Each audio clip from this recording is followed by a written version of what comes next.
Hi. So you might have noticed that Liz is kind of a fan of her dog. Yes, I'm proud to say that I love animals, especially the Cara dog.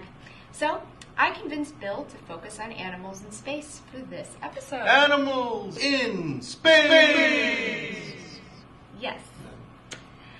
For thousands of years, people have been seeing their furry friends in the stars. We're still familiar with a few of these constellations, like Canis Major, Ursa Major, and of course the animals of the zodiac, Capricornus, Aries, Scorpio, Cancer, Pisces, Taurus, and Leo. But there's also a lot more less familiar patterns. Out of the 88 official constellations decided upon by the International Astronomical Union in 1928, 37 are named after animals. And if you add in mythological creatures, we're up to 42. It's nearly half. So, now, brace yourself. Here they all are. Wow, that was exciting. So a whole special effects budget. Yep. Now, obviously, we can't talk about all of those. I mean, unless we want to turn this episode into a 20-part series. So instead, we'll just mention a few of our favorites. Tucana the Toucan is one of mine because it kind of reminds me of my tropical youth. It's actually a southern constellation, so I've never seen it, but I hear that this birdie constellation dates from the 16th century. And then there's Phoenix the Phoenix. Okay, so it's not a real animal, but I just had to mention this constellation named after the mythical bird that rises up from its own ashes. The southern star pattern has only 2 stars brighter than 5th magnitude. It's a hard one to find. Oh, so just like actual phoenixes. Phoenixes? Oh, my Latin needs work. Well, anyway, Camelopardalis the Giraffe is a large but faint northern hemisphere constellation. Its name comes from the Greek camelos, meaning camel, plus pardalis, meaning leopard, due to a giraffe's having a long neck like a camel and spots like a leopard. So it could also be considered Camelopardalis the camel leopard, or maybe the campard. Maybe that'd be Leomel? So anyway, you knew I'd mentioned this one, Canis Major, the big dog. This constellation includes Sirius, the brightest star in the sky.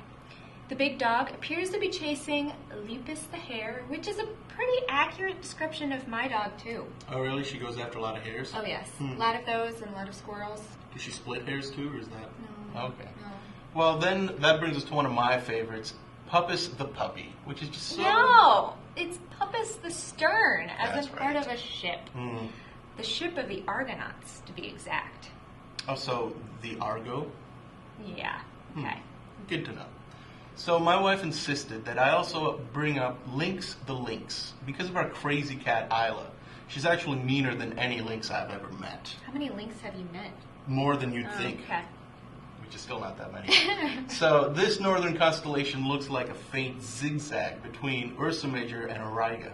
From what I've read, it seems it was named Lynx because only people with good eyesight, or lynx-eyed, would be able to recognize it. Lynx-eyed? So what would that make somebody who can spot the Southern Cross?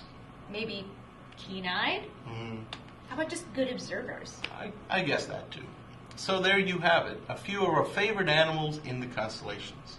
In a future episode, we might talk about animals that actually went into space and helped pave the way for human astronauts. It'll be a sad but informative episode. And if I recall episode 5, you don't even think it's worth it for humans to go into space. I know. It'll be extra sad. In the meantime, you can tell us your favorite starry critter in the comments below or in an email. Till next time. Bye.